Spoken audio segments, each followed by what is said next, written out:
Hey guys, the Pittsburgh Steelers, they just got hit with some massive injury news, and they released their injury report following Thursday afternoon's practice, and this really provides the cleanest look that we've seen so far on the availability of several key players leading into this game against the Atlanta Falcons. So let's get to it.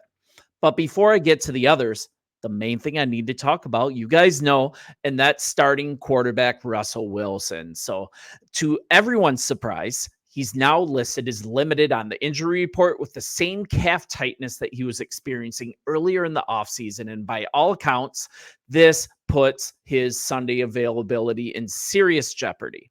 And I think he must have re-aggravated it yesterday because all things appeared fine on Wednesday during practice. Everything was fine. And then suddenly we've got a major issue here. And some insight into this on ESPN's Unsportsmanlike radio show just this morning. I'm going to go to this article here on sportsillustrated.com. Check it out. Dan Graziano, he reported that Wilson, he wasn't dealing with any nagging effects before practice. More tests will be done today to determine the severity of the injury, and that could decide his availability on Sunday. So not a great sign at all. I'll go to a direct quote here. He left practice yesterday with a calf injury, so they're going to do more tests. This is from Graziano. They did test yesterday. They'll do more tests today, and we'll see. There's a chance he doesn't play. I mean, it was the same calf that knocked him out for the first couple of weeks at training camp. He didn't have it before practice. He did walkthrough with the first team. He did individual drills. And then when it was time to do the team drills yesterday, Justin Fields was playing with the ones. Russell Wilson was no longer on the field. And you guys remember how this happened, right? Absolutely ridiculous, pushing a sled as a quarterback. And this injury is just continuing to dog him. And the fact that they need so much testing to determine what's going on, really not a good sign.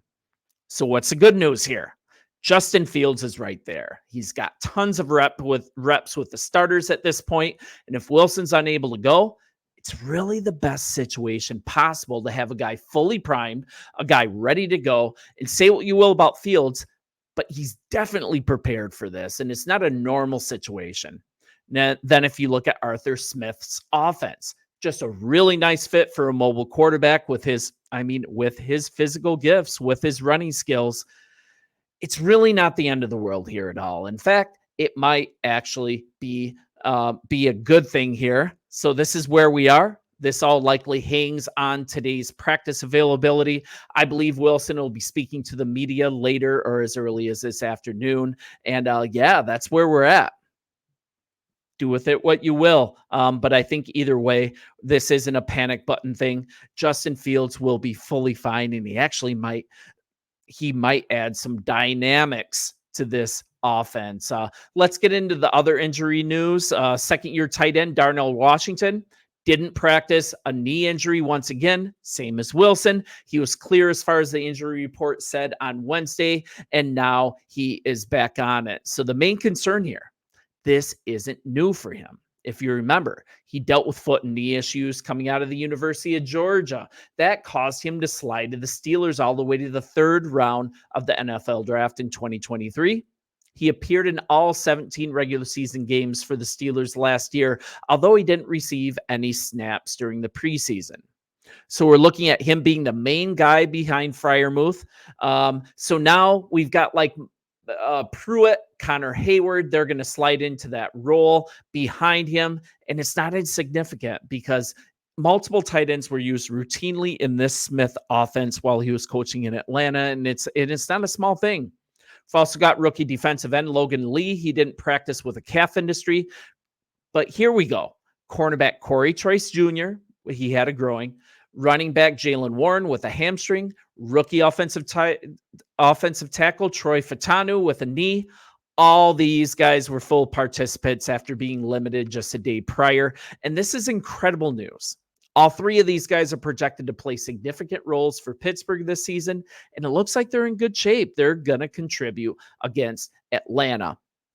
And kind of the last guy, rookie wide receiver Roman Wilson.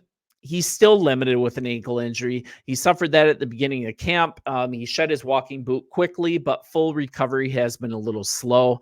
And I mean, I'd love to see him out there week 1. It was looking super encouraging earlier in the week, but I think Pittsburgh will be wise to bring him along slowly. It's a long season.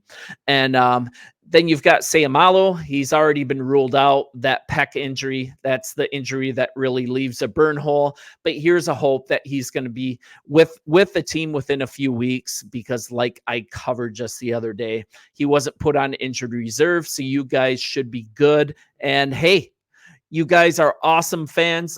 Good luck with your team this week. Can't wait to watch all these games on Sunday. If you'd like to see something covered in the meantime, let me know. Hit the subscribe button. That's what allows me to continue doing this. See you later, guys, and I'll talk to you soon.